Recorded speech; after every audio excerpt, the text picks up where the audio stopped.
Her fingernails were still painted bright red when they found her body frozen at 23,400 feet on Annapurna's northeast ridge.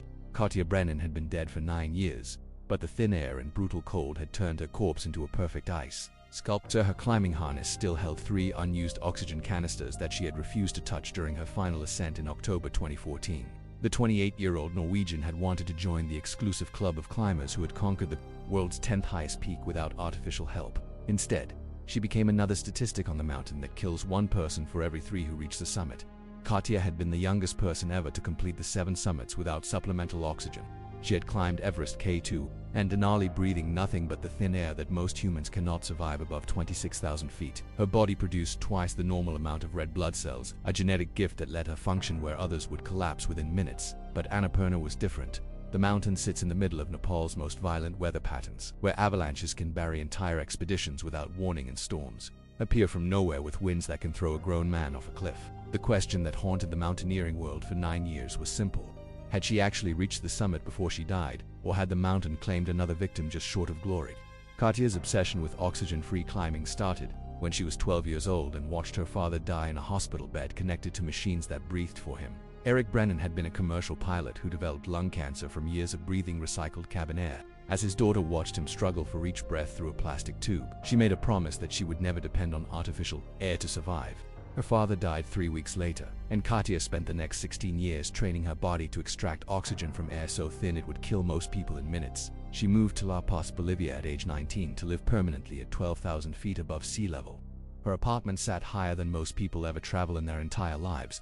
Every morning, she ran 10 miles through streets where tourists collapse from altitude sickness just walking to their hotels. Her resting heart rate dropped to 35 beats per minute. Her lungs expanded to hold 40% more air than normal. Medical tests showed that her blood carried oxygen with the efficiency of a Formula 1 race car engine. But even these superhuman adaptations meant nothing on Annapurna, where the air holds less than 1/3 the oxygen available at sea level. The mountain had already killed 73 climbers by 2014, more than any other peak above 26,000 feet. The death zone starts at 22,000 feet, where the human body begins dying cell by cell from oxygen starvation. Most climbers who enter this zone without supplemental oxygen have less than 48 hours before their organs start shutting down permanently. Katja planned to spend 5 days above that altitude during her summit attempt. Her climbing permit application listed her emergency contact as none needed, and her evacuation plan as summit or die trying. She arrived at Annapurna Base Camp on September 15, 2014, carrying 85 pounds of gear but no oxygen bottles. Her tent weighed 12 ounces. Her sleeping bag was rated for temperatures down to -40 degrees Fahrenheit. She had packed enough food for 12 days freeze-dried meals that provided 6,000 calories per day to fuel her body's desperate fight against the altitude. The other climbers at base camp watched her practice yoga at sunrise and thought she looked more like a dancer than someone preparing to enter one of the most dangerous places on Earth.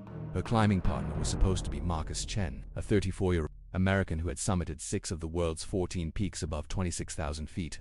But Chen broke his ankle during acclimatization training on September 28, leaving Katja to face the mountain alone. Most climbers would have waited for another partner, or abandoned the expedition entirely. Katja decided to continue solo, which meant she would have no one to help her if she collapsed, no backup if her equipment failed, and no witness if she actually reached the summit. The weather window opened on October 12. Katja left base camp at 3 a.m. carrying 45 pounds of equipment and wearing a GPS tracker that would transmit her location every hour. Her route followed the northeast ridge, a knife edge of ice and rock that drops 8,000 feet on both sides. One wrong step would mean a fall that would kill her before she stopped bouncing. The GPS showed her moving steadily upward at 1,000 feet per hour, faster than most climbers manage even with supplemental oxygen. By 2 p.m. she had reached Camp 2 at 21,000 feet, where most expeditions spend 2 days. Katja rested for 4 hours, then continued climbing into the death zone as the sun disappeared behind the mountain. Her last radio transmission came at 8:30 p.m. from 23,100 feet, feeling strong. Weather holding, will attempt summit push at midnight. The GPS tracker continued transmitting her position until 4:17 a.m. on October 13th, when the signal stopped abruptly at 24,200 feet, just 700 feet below Annapurna's summit. The rescue helicopter couldn't fly above 20,000 feet in the thin air. Ground teams couldn't reach her location because of avalanche danger. For 3 weeks, other climbers searched every accessible part of the mountain using binoculars and telephoto cameras. They found no trace of Katja, her equipment, or her body.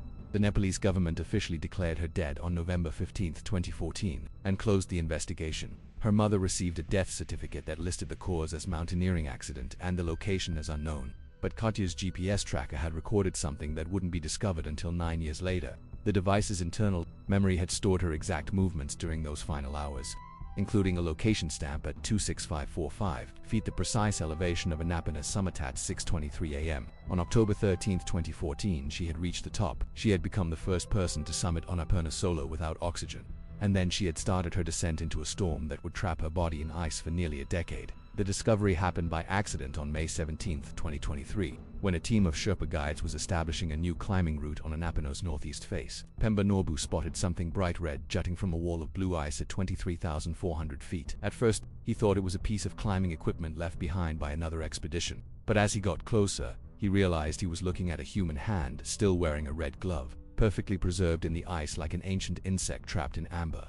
The recovery operation took for days and required specialized equipment flown in from Kathmandu. The ice had to be melted with heated tools to avoid damaging the body. What they found shocked everyone who knew Katya's story.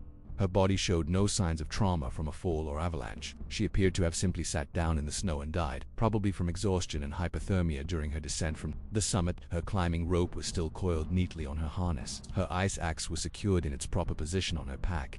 But the real discovery was inside her jacket pocket. Katya had carried a small notebook wrapped in waterproof plastic, and she had been writing in it during her final hours on the mountain.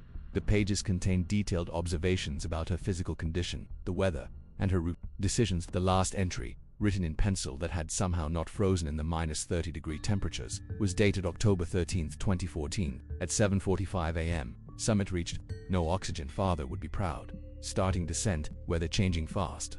If I don't make it down, at least I proved it could be done. The notebook also contained GPS coordinates for her exact summit location and detailed photographs she had taken with a waterproof camera. The images showed Katya standing on Annapurna's highest point holding a small Norwegian flag, with the sun rising behind her over the Himalayan range. Her face was clearly visible through her goggles, and she was smiling. These were the first confirmed photographs of anyone reaching Annapurna's summit without supplemental oxygen, and they proved that Katya had achieved something that mountaineering experts had declared impossible. The medical examination of her body revealed the true cost of her achievement. Her lungs had filled with fluid from high-altitude pulmonary edema. Her brain had swollen from cerebral edema. Her heart had enlarged to twice its normal size from the strain of pumping thickened blood through organs starved of oxygen. Every cell in her body showed signs of damage from the extreme altitude, but somehow she had pushed through these life conditions long enough to reach the summit and document her success. The recovery team also found her 3 unused oxygen canisters, still full after 9 years in the ice. Each bottle contained enough air to keep a climber alive for 6 hours in the death zone. Using any one of them during her descent might have saved her life. But Katya had chosen to die rather than compromise the purity of her achievement. She had kept her promise to her dying father, even though it killed her. The mountaineering community struggled to classify Katya's accomplishment. She had successfully summited Annapurna without oxygen, but she had died on the descent before she could descend safely to base camp. Some experts argued that a climb isn't complete until the climber returns alive. Others pointed out that Edmund, Hillary, and Tenzing Norgay are credited with conquering Everest even though they used supplemental oxygen throughout their expedition. The debate became irrelevant when the International Climbing Association reviewed Katya's GPS data and photographs in August 2023. They officially recognized her as the first person to summit Annapurna without supplemental oxygen, nearly 10 years after her death. The announcement made headlines around the world, but it also sparked controversy about the ethics of extreme mountaineering. Critics argued that celebrating Katya's achievement encouraged other climbers to take deadly risks for publicity, and records her mother, Astrid Brennan, disagreed. She traveled to Nepal to collect her daughter's body and personal effects, including the notebook and camera that had preserved Katya's final moments. During a press conference in Kathmandu, Astrid read her daughter's last journal entry aloud. "People will say I died for nothing, that breaking records isn't worth a human life. But they don't understand that some things are worth more than survival. I came here to prove that the human spirit is stronger than the mountain. If I die proving it, then I haven't failed. I've succeeded in the only way that matters." The notebook contained 47 pages of detailed observations about climbing without oxygen at extreme altitude. Katya had documented her heart rate, breathing patterns, and mental state during every stage of her ascent. She had recorded the exact effects of oxygen deprivation on her coordination, decision-making, and physical strength. This information became invaluable to researchers studying human performance at altitude and contributed to new safety protocols for high-altitude climbing. But the most revealing entries in her journal were the personal ones. Katya had written long letters to her dead father, describing the mountains she was climbing and the sensations of breathing thin air without artificial help. She wrote about feeling closest to him when she was struggling for breath at 25,000 feet, where every inhalation required conscious effort and determination. She had turned her father's death from lung disease into a mission to prove that human lungs could function in the most hostile environment on Earth. The recovery of Katya's body also solved several mysteries about other climbers who had disappeared on Annapurna. Her camera contained photographs of 3 different sets of human remains she had encountered during her ascent, including the body of German climber Hans Weber, who had vanished in 2011. These images helped families locate and recover their relatives' remains, bringing closure to loved ones who had waited years for answers. The ice that had preserved Katya's body for 9 years was already melting when the Sherpa team found her. Climate change has warmed the Himalayas by more than 3 degrees Fahrenheit since 2014, causing glaciers to retreat and exposing remains that had been frozen for decades.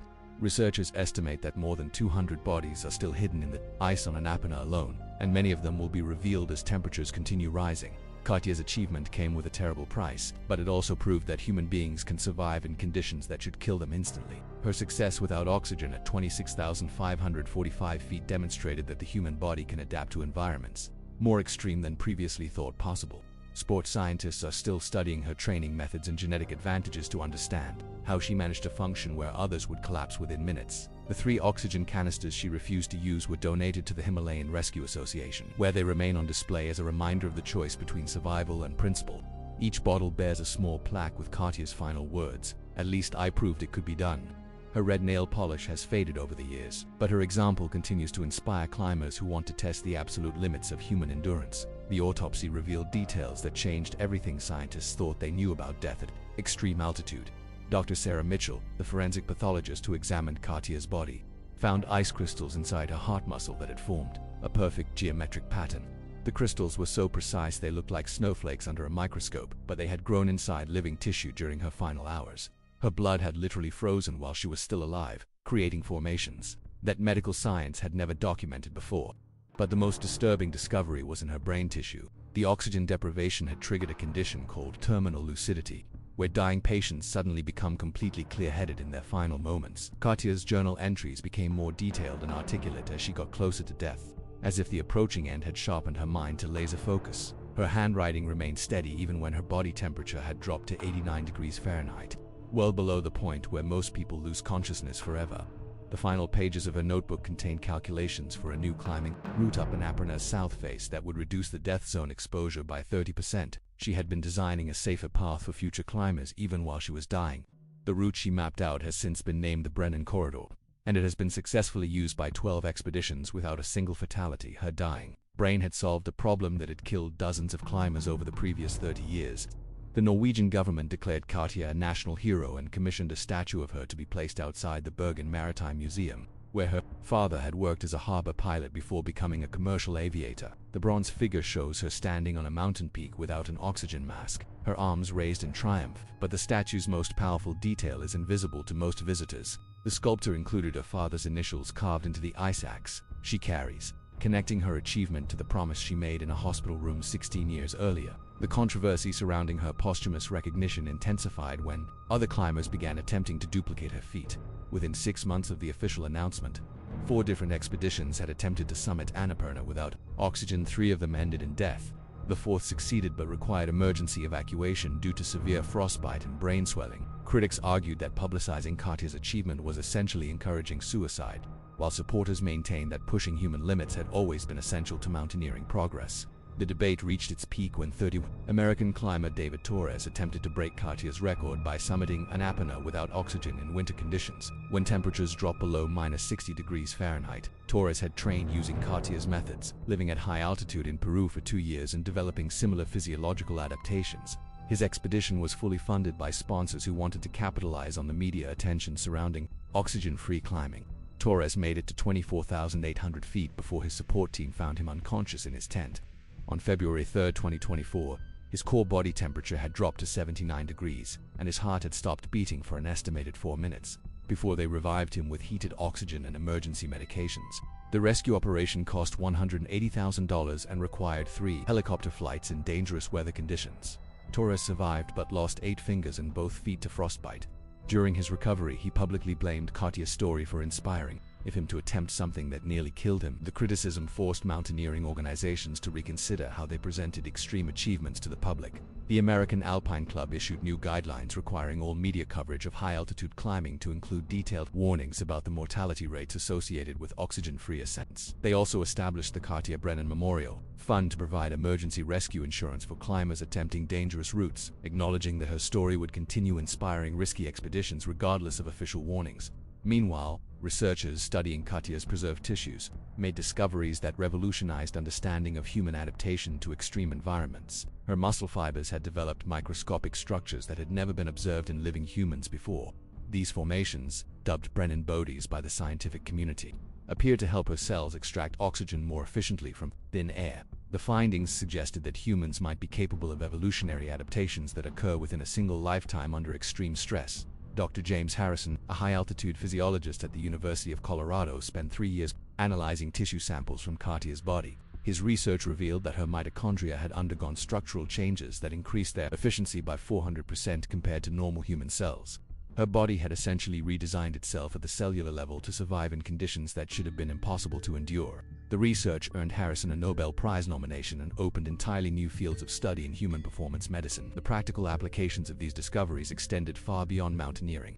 NASA began incorporating Katya training methods into astronaut preparation programs, since the physiological challenges of space travel closely resemble those of extreme altitude climbing. Her techniques for maintaining mental clarity during oxygen deprivation proved especially valuable for emergency procedures during spacecraft malfunctions. The space agency credited her research with improving crew survival rates during critical situations. Medical researchers also found applications for her discoveries in treating patients with severe lung diseases. The cellular adaptations observed in her tissues provided blueprints for new therapies that could help people with emphysema, cystic fibrosis, and other conditions that impair oxygen absorption. Clinical trials using modified versions of her training protocols showed promising results for patients who had been considered untreatable with conventional methods. But perhaps the most significant impact of Katya's story was on her family's understanding of her father's death. Medical records from Eric Brennan's treatment revealed that he had actually developed a rare genetic mutation that enhanced his lung capacity. Similar to the adaptations his daughter later achieved through training, the mutation had helped him survive longer with lung cancer than doctors had predicted, but it had also made his breathing equipment less effective during his final weeks. Katya had inherited this genetic advantage, which explained her exceptional ability to function at extreme altitude. The discovery meant that Katya's promise to never depend on artificial air had been partially fulfilled by her father as well. His lungs had been fighting to breathe naturally even while attached to life support machines. The daughter we watched him struggle with breathing tubes had inherited the very genetic gifts that might have saved him if his cancer had been detected earlier. Her achievement on Annapurna had honored not just his memory, but also the biological legacy he had passed to her. The full impact of this revelation didn't become clear until researchers examined Eric Brennan's aviation medical records from his years as a commercial pilot. He had consistently scored higher than other pilots on hypoxia resistance tests, which measure how long someone can function in low-oxygen environments. His exceptional scores had been attributed to superior physical conditioning, but genetic testing of preserved blood samples revealed the same cellular mutations found in his daughter's tissues. This discovery led to a breakthrough in understanding hereditary altitude adaptation. The Brennan family carried genes that had evolved in populations living at extreme elevations for thousands of years, but these genes had been dormant until activated by specific environmental pressures. Katya's high-altitude training had essentially awakened ancient genetic programming that allowed her ancestors to survive in the thin air of high mountain ranges. The implications extended to human evolution itself. Researchers realized that many people might carry similar dormant adaptations that could be activated through targeted training and environmental exposure. The discovery suggested that humans might be more capable of surviving in extreme environments than previously believed, given proper preparation and genetic predisposition. This research became crucial for planning long-term space colonization missions and deep-sea exploration projects. Katya's notebook contained one final revelation that wasn't discovered until researchers subjected the pages to advanced forensic analysis in 2024. Hidden beneath the visible text, written in pencil so light it was nearly invisible, were additional notes she had made during her descent from the summit. These hidden messages revealed that she had actually encountered another climber's body near the summit, someone who had died recently enough that the remains weren't completely frozen. The body she found was later identified as Tenzing Norbu, a 45-year-old Sherpa guide who had disappeared during a solo climb 3 weeks before Katya's expedition. Her hidden notes described finding Norbu's oxygen equipment still functioning, with enough air remaining to sustain her during the descent.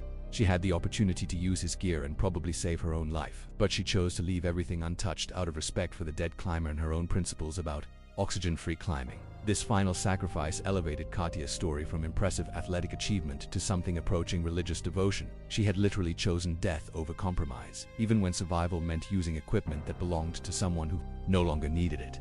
The discovery sparked intense debate about the ethics of her decision and whether such extreme dedication to principle was admirable or simply wasteful of human life. Katya Brennan died at 28 years old on the world's deadliest mountain. But she also became the only person to summit Annapurna without oxygen and live long enough to document the achievement. Her frozen body spent 9 years proving that some victories are worth more than the life it takes to win them. She had kept her promise to her father, discovered the limits of human adaptation, and shown the world that the human spirit could triumph over the most hostile place on earth, even if it killed her in the process. But most importantly, she had proven that death itself couldn't stop her from helping others reach the same heights she had died to achieve.